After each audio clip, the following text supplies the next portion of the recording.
agora vamos para o assunto que mobiliza o país desde ontem. Já estão na Polícia Federal em Brasília os corpos encontrados no Amazonas. Amanhã começa a perícia para identificar se são mesmo do jornalista Dom Phillips e do indigenista Bruno Pereira. Ao vivo de Brasília, a repórter Caroline Rossito tem as últimas informações. Carol, boa noite. Oi, Raquel, boa noite para vocês, boa noite a todos. Olha, o primeiro passo dessa perícia vai ser identificar se as arcadas dentárias encontradas batem com as arcadas das vítimas, né? Até os familiares vão ajudar nesse processo. A partir de agora vão enviar laudos, exames médicos realizados por Dom e Bruno ainda em vida. Um último passo desse processo vai ser o exame de DNA. A expectativa da Polícia Federal é concluir esse laudo, então, até a próxima terça-feira, talvez até um pouco antes, porque existe ali toda uma grande força-tarefa envolvida nessa identificação. Mas a conclusão desse trabalho, de fato, pode demorar ainda mais 15 dias. A gente lembra que hoje o avião da Polícia Federal pousou, então, no hangar do Aeroporto Internacional aqui de Brasília por volta das 6h34 da noite, trazendo os restos mortais dentro de 2 caixões, também trazendo os agentes da Polícia Federal que participaram dessas buscas e os peritos, então, que agora vão trabalhar na análise desse material biológico. Agora à noite, a Polícia Federal divulgou uma nota, Raquel, trazendo algumas informações, dizendo ali que as amostras de sangue coletadas no barco do suspeito exclui a possibilidade do vestígio ser de Dom Phillips e que o resultado para a possibilidade de ser de Bruno Araújo deu como inconclusivo, ou seja, esse exame terá que ser refeito. A PF informou também que o barco onde estavam as vítimas no dia do desaparecimento, no último dia 5, ainda também não foi encontrado. Eu volto com vocês. Muito obrigada pelas informações, Carol. Boa noite. Agora eu vou pedir uma licença para a Renata e vou ocupar aqui o telão para aprofundar essa discussão da violência na Amazônia. Infelizmente, Dom e Bruno se tornaram parte de uma terrível estatística, a de ativistas assassinados na floresta. Em 1988, ainda no governo Sarney, o ambientalista Chico Mendes sofreu uma emboscada em sua casa. Em 2005, a missionária norte-americana Dorothy Stang foi morta com 6 tiros no Pará. Em 2011, o casal de ambientalistas José Cláudio Ribeiro e Maria do Espírito Santo também foram alvos de um ataque. O mandante do crime continua foragido. Os conflitos no campo são recorrentes e antigos no Brasil.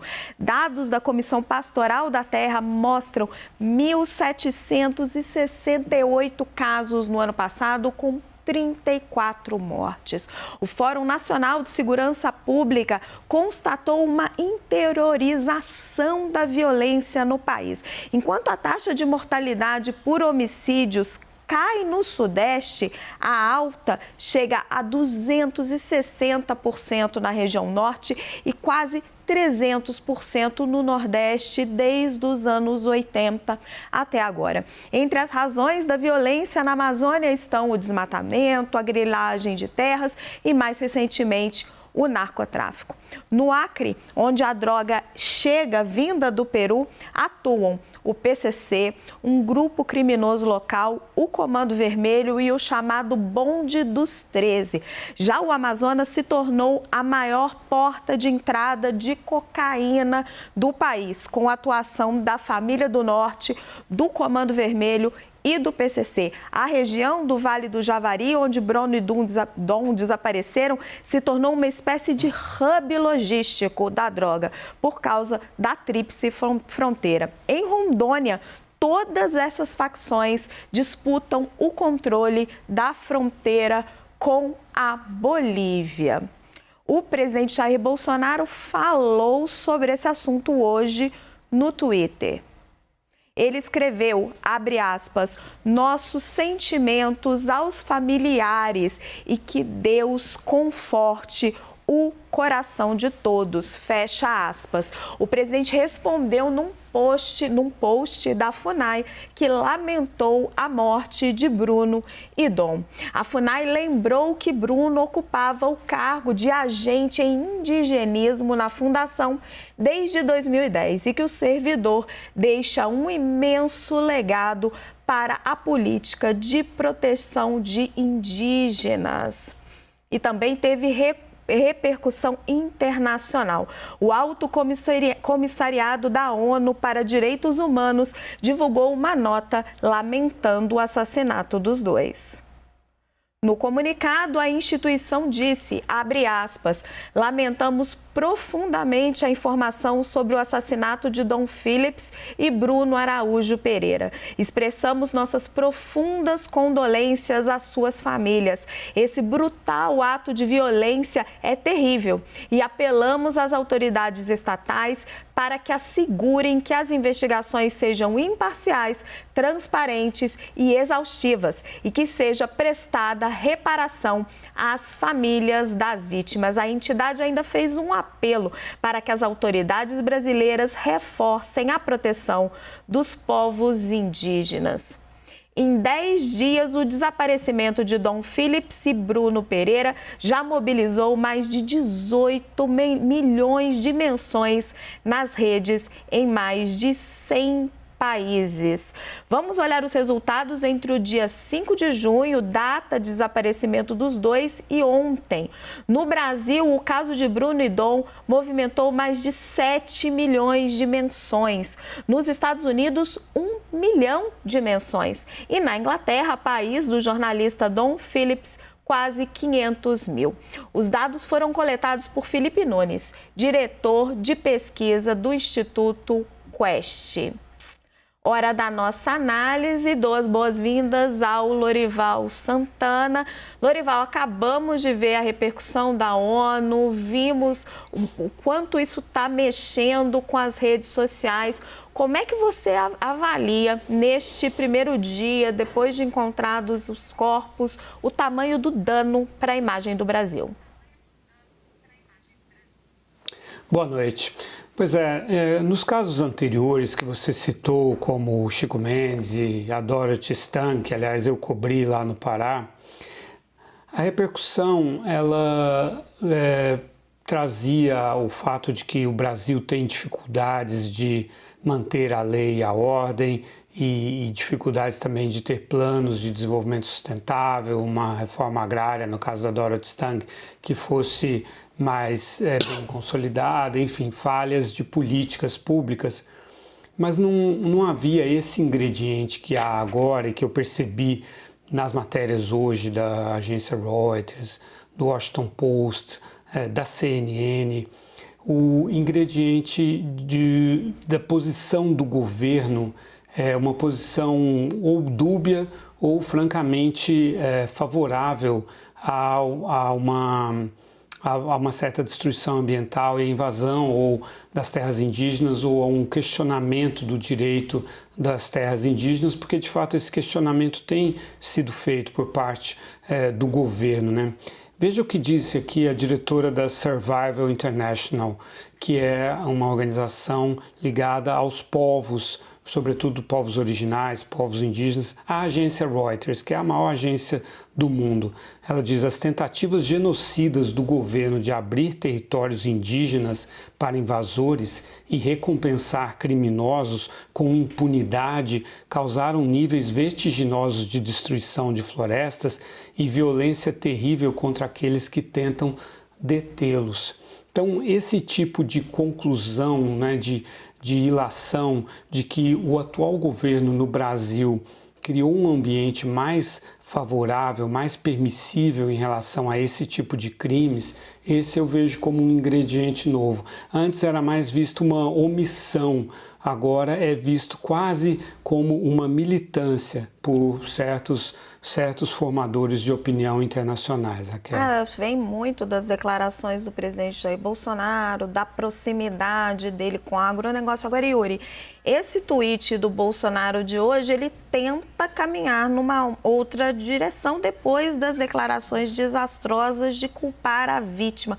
O governo percebeu o problema e está mudando de posição? Sem dúvida alguma, Raquel. E isso já ficou evidente antes mesmo da descoberta, de terem encontrado os corpos lá na Amazônia. E isso, a Renata pode também complementar nessa linha. A gente, ao longo do 360 de ontem, ficou muito evidente isso. Dava para fazer muito esse recorte de como o governo reagiu na semana passada, quando o caso veio a público, ainda como desaparecidos, e como essa postura foi mudando.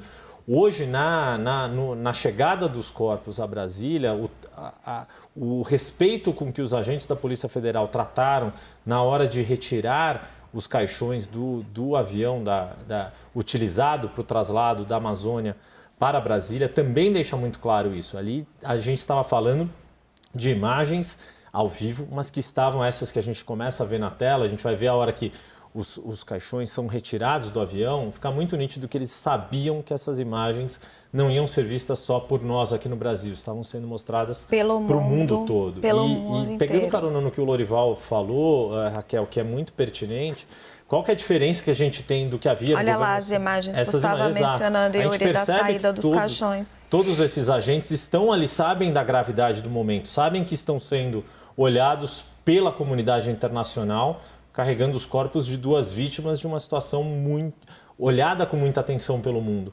E para pegar carona rapidamente, Raquel, no que o Lorival disse em relação a esse olhar da comunidade internacional, a diferença do que havia no governo Sarney com o Chico Mendes, no governo Lula com Dorothy Stang, é que não havia, antes desses casos, uma atenção tão grande para o desmonte da política ambiental. A gente viu, por exemplo, a articulação dos povos indígenas está nesta semana na Europa, não é que ela levou uma primeira denúncia ao Tribunal Penal Internacional, ela complementou a denúncia já existente contra o governo Bolsonaro, levando em conta o caso do desaparecimento, ocorreu na terça-feira, do desaparecimento de Dom Phillips e Bruno Pereira. Na você aí em Brasília, o que você sente que são o objetivo da investigação?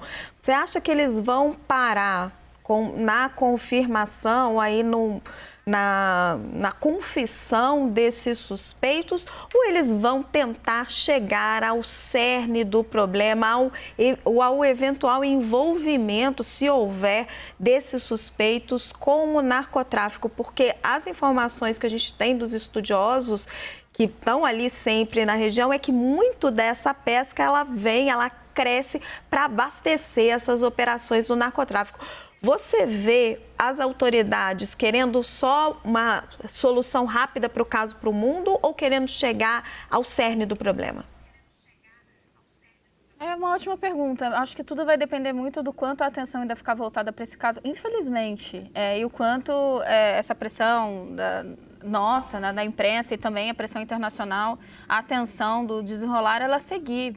E eu digo isso primeiro, porque sim, houve demora no início de reação das forças policiais, não só a gente olhando o relato da própria PF, né, sobre como foram os primeiros dias, mas quando a gente vê as notícias que saíam de lá das lideranças indígenas, a forma como foi decisiva a participação dessas lideranças para que a gente chegasse hoje nesse desfecho, né, ontem, nesse desfecho muito triste, mais um desfecho. Então foram as lideranças que começaram ali os esforços de busca, as lideranças indígenas, gente. As lideranças indígenas que encontraram os primeiros indícios, né, apontaram as regiões onde os policiais federais deveriam se dedicar a olhar. Me tocou muito, eu falei bastante ao longo da programação de hoje sobre a nota da Univaja, né, que é a União dos Povos Indígenas do Vale do Javari, porque não só eles rememoram esse passo a passo, eles lamentam profundamente a perda dos dois, mas eles fazem um apelo. Eles dizem que desde 2021 eles estão indicando a presença justamente do que você disse, de grupos dedicados à pesca ilegal com o amparo do narcotráfico, e entendem que ninguém deu atenção devida. E o desfecho está aí, eles relacionam claramente as coisas e eles fazem um pedido, que essa investigação não pare porque tem mais gente lá sendo ameaçada. Infelizmente, eles não eram os únicos alvos. Fica aqui o nosso desejo para que as coisas caminhem para melhorar essa situação. Renata, Lorival e Yuri, muito obrigada.